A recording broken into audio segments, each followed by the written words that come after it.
Most people know what happened 66 million years ago. Asteroid. Impact, winter fire, the non-avian dinosaurs, every last one of them gone within a geological eye blink.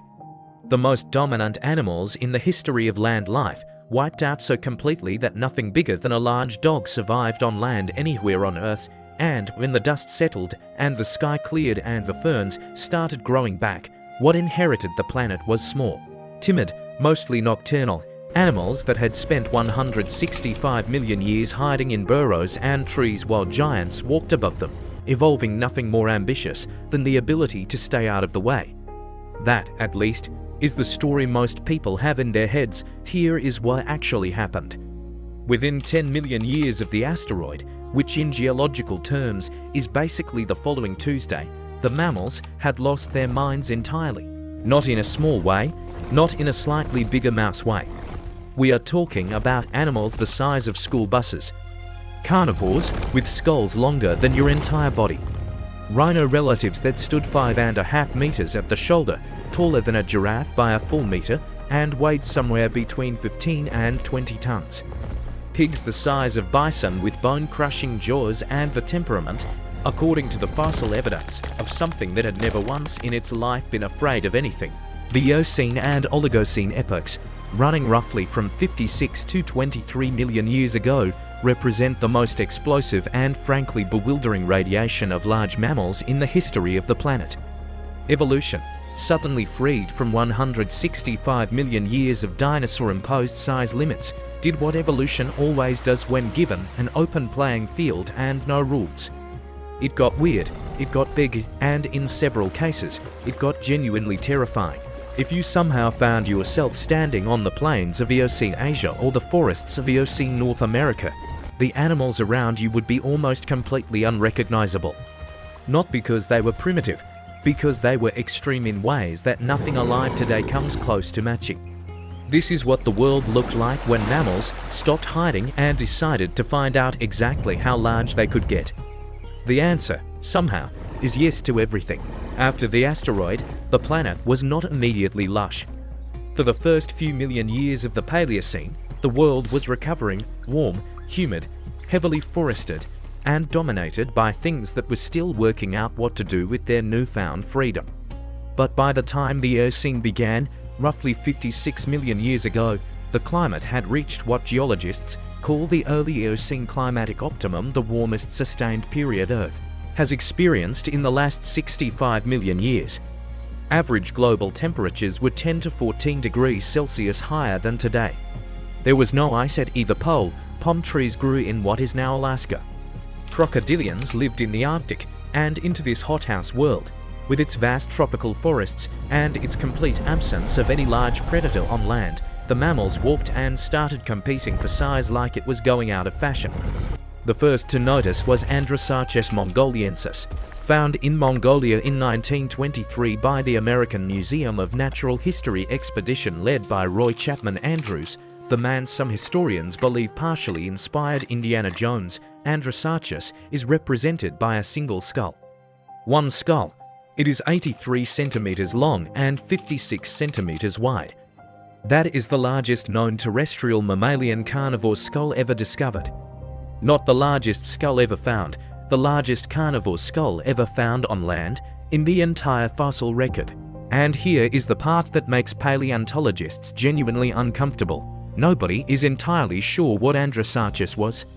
It shares features with both mesonychids, early hoofed carnivores, and early whales, which is a sentence that should sound wrong but doesn't in the Eocene.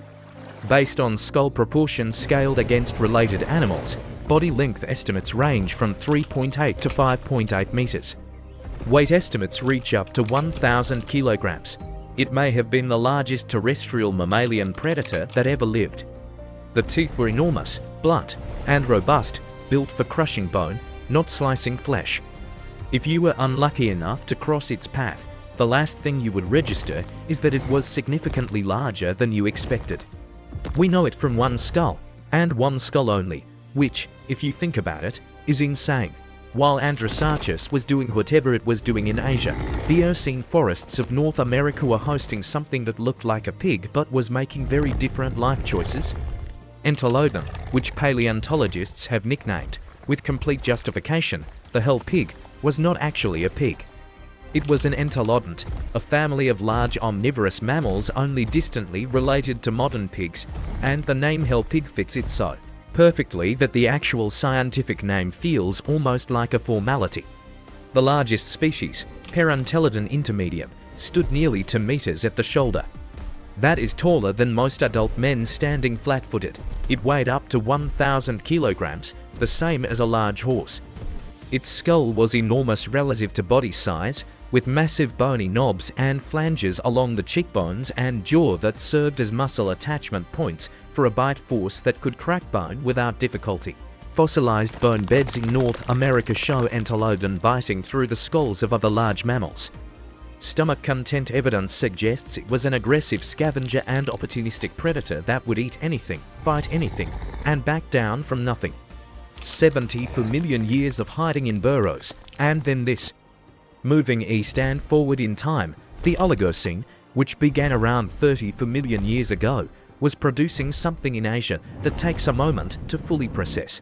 Paraceratherium, also known as Andarachis, also known as Baluchitherium, because paleontologists kept finding pieces of it in different countries and naming it multiple times before realizing it was the same animal, was a hornless rhinoceros relative.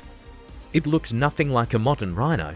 It looked, if anything, like what you would get if you asked a giraffe and an elephant to combine into a single animal and not hold back. Standing height at the shoulder, 4.8 to 5.5 meters. That is taller than a giraffe. Length, 7.428 meters. Weight, estimated between 15 and 20 metric tons, heavier than any land animal alive today, heavier than a fully grown African elephant by a factor of 3, and quite possibly the largest land mammal that has ever existed on Earth. It was a herbivore. It ate leaves from the tops of trees that nothing else on the planet could reach. It had no natural predators as an adult, not because predators didn't exist, but because nothing alive was large enough or suicidal enough to attempt it. If you found yourself standing next to one, you would be looking at its ankle, and it gets worse. Because Paraceratherium was not even the most alarming thing sharing its world. Back in the forests, something else was quietly becoming terrifying. Hyanodon, despite the name, was not related to hyenas. It was a creodont, a group of carnivorous mammals that dominated the predator niches of the Eocene and Oligocene before true carnivores took over, and Hyanodon came in sizes that ranged from fox-sized to something considerably less manageable. The largest species, Hyanodon digus, had a skull over 60 centimeters long and a body mass estimated at up to 400 kilograms. It was a hypercarnivore, meaning meat made up more than 70% of its diet, with long jaws, interlocking teeth designed for gripping and tearing, and powerful neck muscles for the killing bite. It was the apex terrestrial predator across much of Eurasia and North America for millions of years. It hunted in a world that included Paraceratherium and entelodon, which means it was making predatory calculations on a daily basis that no modern carnivore ever has to consider. A lion today worries about buffalo and zebra. Hyanodon was navigating an ecosystem where the herbivores weighed 20 tons. Meanwhile, in the shallow seas at the edges of all this, the mammals that had gone back into the water were becoming something else entirely. The early whales of the Eocene, Basilosaurus in particular, were already 18 meters long, serpentine, and actively hunting large prey in warm tropical seas, while their terrestrial cousins were becoming the size of tanks.